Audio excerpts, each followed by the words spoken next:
जिस भी कार्य को कर रही थी, कोई वस्त्र पहन रहा था, कोई काजल लगा रहा था, कोई अपने पति को भोजन करा रहा था, कोई बाल बच्चों को सुला रहा था।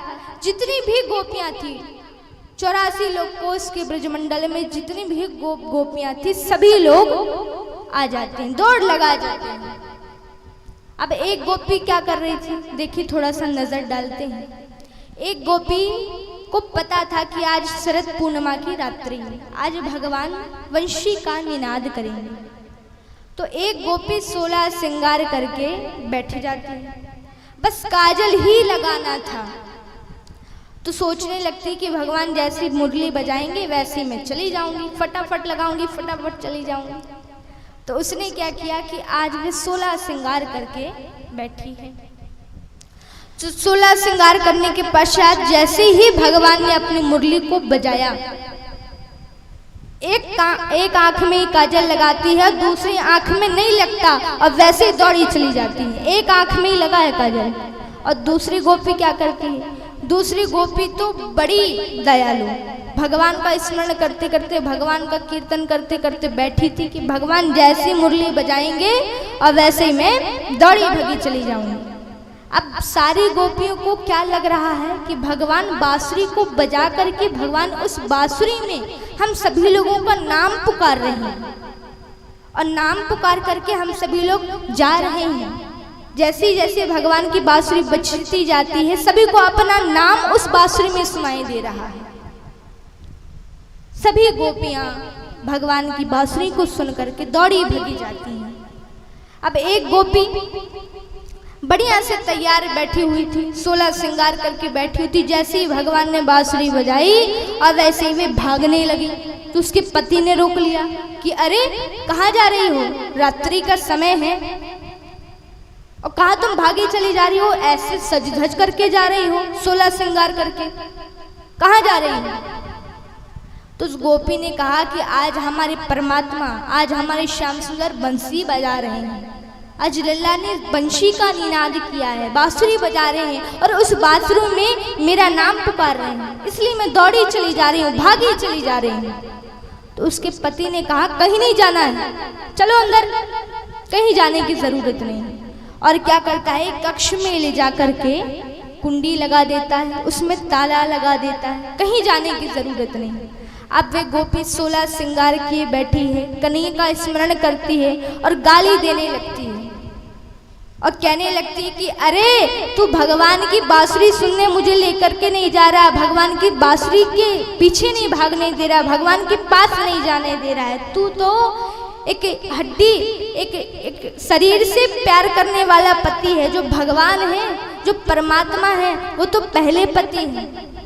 तू तो शरीर से प्यार करने वाला है, हड्डी जाम से प्रेम करने वाला है, लेकिन जो मेरे प्रभु हैं वो तो मेरे हृदय से प्यार करते हैं, वो मुझसे प्यार करते हैं। रुदन करने लगते, रोने लगती है और रोते रोते वहीं पर भगवान के बिना एक क्षण नहीं रह पाई और उसी समय उसी कक्ष में अपने प्राणों को त्याग देती है और उसी से एक दिव्य ज्योति प्रकट होती है और वह दिव्य ज्योति भगवान के चरणों में जाकर के लीन हो जाती है। सबसे पहले वही गोपी भगवान के चरणों में जाती है और वहीं पर अपने प्राणों को त्याग देती है, लीन हो जाती है। ऐसी सभी गोपियां आज भगवान के पास दौड़ी चली जाती हैं, भागी चली जाती हैं। भगवान जहां पर भी देखते वहां पर गोपी नजर आती है, लाखों करोड़ों गोपी वहां पर नजर आ रहे हैं। भगवान जितना दूर भी देखते उतना दूर से गोपी को मुखमंडल नजर आ रहा, गोपियां नजर आ रही हैं। तो जैसे ही भगवान गोपियों को अपने समक्ष आते देखते हैं तो कहने लगते हैं कि स्वागतम मो महाभागा, आइए मैं आप सभी लोगों का स्वागत करता हूँ कि आप यहाँ पर आई। अब सभी गोपियां वहां पर खड़े होकर के कहने लगते हैं कि देखो बड़े प्रसन्न हो रहे हैं, हम सभी लोग यहाँ पर आए हैं तो इनको बड़ी प्रसन्नता हो रही है। क्यों कन्हैया, प्रसन्नता हो रही है ना? तो कन्हैया ने कहा हमको प्रसन्नता तो हो रही है, लेकिन ये तो बताओ कि यहाँ पर आप लोग आई क्यों हो, क्यों आई? तो सभी गोपियां आज कह रही हैं कि हे प्रभु, जैसे ही आपने बांसुरी बजाई, जैसे ही आपने बांसुरी की निनाद करी, वैसे ही हम समझ गई कि गोविंद हमें नाम लेकर के हमारा पुकार रहे हैं। इसलिए हम यहाँ भागे भागे दौड़े दौड़े चले आए प्रभु। और आप कह रहे हैं कि क्यों आए? हम आपके लिए ही तो आए हैं। अपना सब कुछ सर्वस्व त्याग करके हम आज आपके साथ रास करने के लिए आए, नृत्य करने के लिए आए हैं। तो भगवान कहने लगे कि अरे गोपियों, अपने अपने आप घर में जाओ, पति की सेवा करो, बाल गोपालों की सेवा करो, उनकी देखभाल करो, सास ससुरों की सेवा करो। जो तुम्हारा कर्तव्य है, जो तुम्हारा धर्म है, ये तुम्हारा धर्म नहीं है। तुम क्यों आई यहाँ पर? अच्छा हाँ, मैं समझ गया। अच्छा, वन को देखने आई हूँ। आपने वन नहीं देखा होगा ना? आपने देख लिया वन? अब जाओ, अब चले जाओ। अब भगवान उनकी परीक्षा ले रहे हैं कि जाती हैं कि नहीं जाती। जिस प्रकार से मैंने बताया कि जब माता मटका लेती है तो देखती है ना ठोक पीट के कि सही है कि नहीं, उसी प्रकार से भगवान भी परीक्षा ले रहे हैं। ये वास्तव में मेरा हो चुका है कि अभी भी इन्हें कुटुंब परिवार की पड़ी हुई है। तो भगवान आज सोच रहे हैं, परीक्षा ले रहे हैं और कह रहे हैं कि आप एक काम करो, आप जाओ, अपने परिवार के साथ रहो, उनकी पूजा करो, अपने पतिदेव की पूजा करो, जो आपका धर्म है। तो भगवान कहने लगे कि देखो, पतिव्रत स्त्री का ये धर्म नहीं होता कि आधी रात को कहीं किसी के पीछे भागे, किसी की मुरली के पीछे भागे, किसी के पीछे भागे। ये कोई पतिव्रत नारी का धर्म नहीं है। तुम पतिव्रता नारी हो, तुम जाओ, तुम अपने पतियों की सेवा करो, बाल गोपालों की सेवा करो, सास ससुरों की सेवा करो। ये तुम्हारा धर्म है। ये धर्म नहीं है कि तुम यहाँ आकर के मेरी बांसुरी को सुनो, मेरे साथ तुम रास करो। तुम क्यों आई यहाँ पर? तो भगवान ने कहा, पतिव्रत धर्म के नारी तो वो थी। बोले कौन?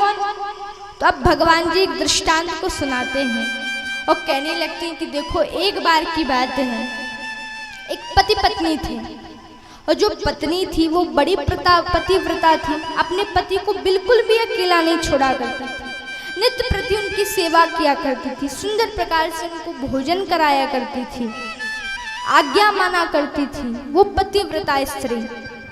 अब एक बार जब उनका विवाह होता है, जब कुछ समय के पश्चात उनका एक बालक होता है, एक शिशु होता है, तो वो क्या करती कि एक बार उसके पति काम धाम को करने के पश्चात जैसे ही घर में लौटते हैं, तो आज वे दोनों पति पत्नी बैठे हैं, बातें कर रहे हैं।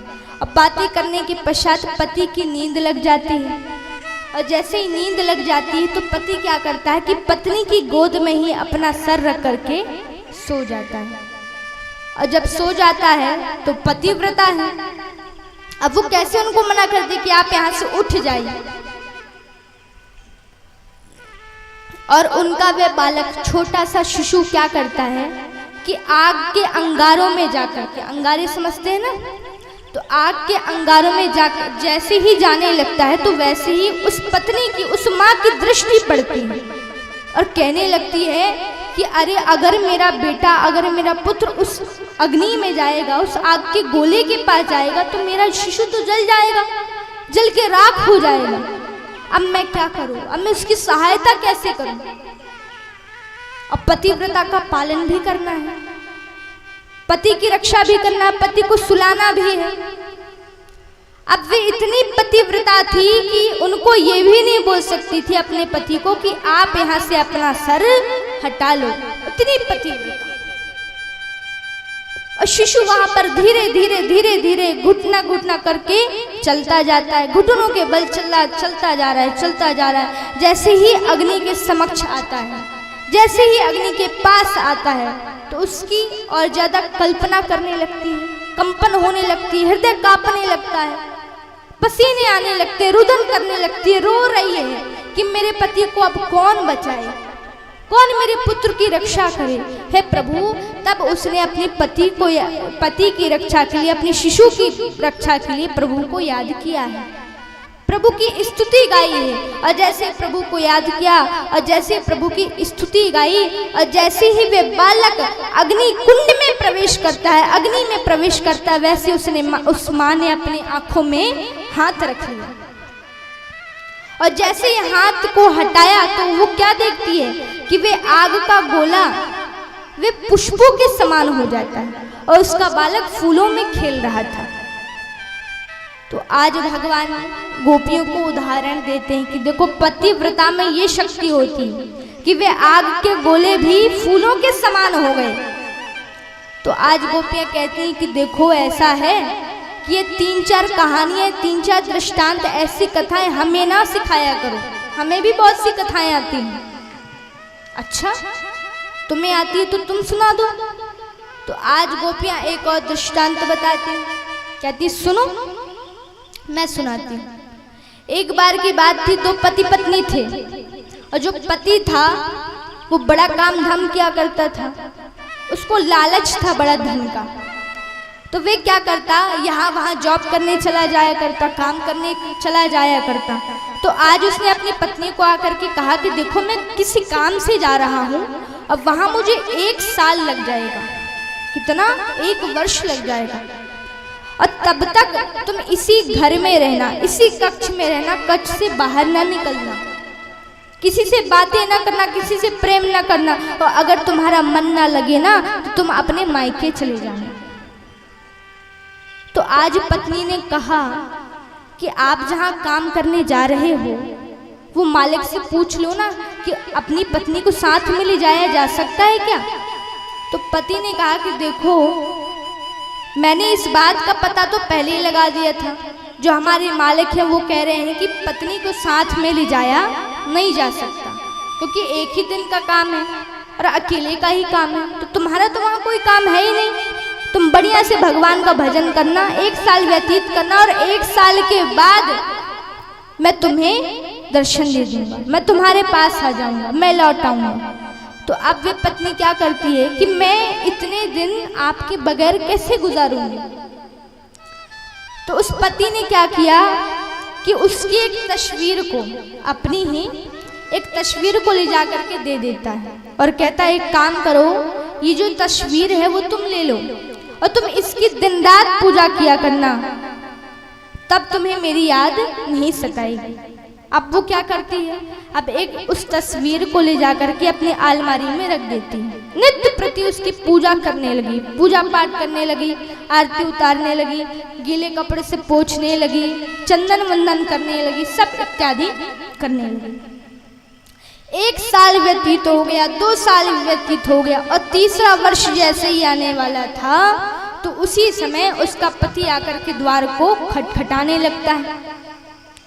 अब उसी समय जो वो पत्नी थी वो उस तस्वीर की पूजा कर रही थी। तो अब गोपियां कहने लगी कन्हैया से, अब तुम ये बताओ कि उस स्त्री को उस तस्वीर की पूजा करना चाहिए या जो उसका पति द्वार में खड़ा है उसकी पूजा करनी चाहिए, बताओ। तो कन्हैया ने कहा अरे ये भी कोई पूछने वाली बात है, जो पति असली का पति है, जो पति असली पति द्वार में जो खड़ा हुआ है उसकी पूजा करो, तस्वीर की पूजा क्या करना जब पति आ गया है। तो तब गोपियों ने उत्तर दिया उसी प्रकार तो प्रभु हमने तस्वीरों की बहुत पूजा की, ऐसे पतियों की हमने बहुत पूजा की, आज हमें आपकी पूजा करना है। आप ही हमारे साक्षात परब्रह्म परमेश्वर है, आप ही हमारे पति हैं, इसलिए हम आपकी बांसुरी की तान सुन करके यहाँ पर दौड़ी दौड़ी चली आई। तो हे प्रभु आज आप हमें सुंदर बांसुरी की तान सुनाइए, हम आपके साथ आज रास करना चाहते हैं, रास नृत्य करना चाहते हैं। तो अब भगवान कहने लगते हैं, अब भगवान मान जाते हैं, कहते हैं बड़ी परीक्षा ले ली गोपियों की, अब मान जाते हैं। तो भगवान कहते हैं ठीक है, अगर आप इतना ही बोल रहे हो तो ठीक है, हम तैयार हो जाते हैं रास के लिए। अब भगवान क्या करते हैं, सुंदर, अब एक राधा रानी आती है। अब राधा रानी तो उनकी प्रेम प्रियाजू है, प्रेम वल्लभा है, उनके बिना तो कोई काम होना ही नहीं है। तो राधा रानी आ जाती है। अब कृष्ण राधा रानी के साथ एक घेरा बनाते हैं, अब घेरा कैसे बनाएंगे? आप जितने भी यहाँ पर माताएं हैं सभी लोग से निवेदन है कि जो रास की कथा है ये श्रीमद् भागवत की पूरी 7 दिन की कथा में सबसे अच्छा प्रसंग माना गया है। तो सभी माताओं से